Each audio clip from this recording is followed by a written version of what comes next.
درمن اوریدونکو په سلامونه مو هرکلی کوم. دا هم تازه او مهم خبر. د ډیورنډ پر سر د طالب او پاکستان ترمنځ لویه جګړه نږدې کېدونکې ده.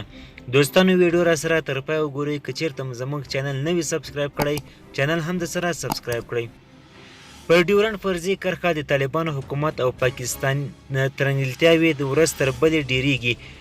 که څه هم پاکستان کلونه وړاندې پر ډیورنډ فرضي کرښه باندې پاکستان خپل پوځي چمتووالی نیولی، خو اوس چې د افغانستان واکمن طالبان دي نو غواړي پوره چمتووالی د دې لپاره چې ډیورنډ کرښه باندې پاکستان سره امنیت ټینګ کړي.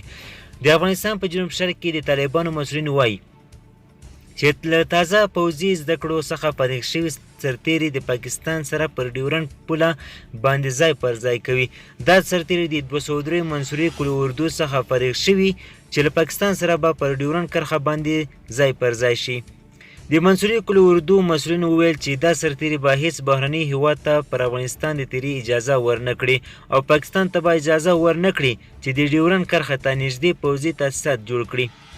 پاکستان ویل چې طالبان سره پر ډیورنډ کرښه باندې د اغزن تار لګولو پروژه په ګډه او تفاهم سره پای ته رسوي، خو طالبان د پاکستان دا خبره رد کړه او ویې نه منله.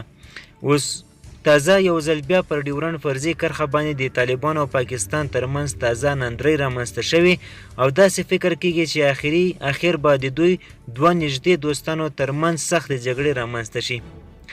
طالبانو ډاډ ورکړ چې د دوی په راتګ سره به د افغانستان خاوره د هیڅ یو بهرني هیواد پر ضد استعمال نشي، خو دا یې هم وویل چې هیڅ چاته به پر خپله خاوره د تیري اجازه ورنه کړي.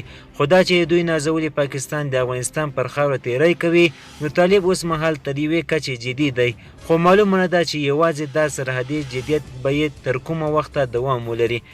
دوستانو زموږ خبر تر همدې ځای و. د لا زیاتو معلومات لپاره زموږ چینل سره سبسکرایب کړئ. مننه.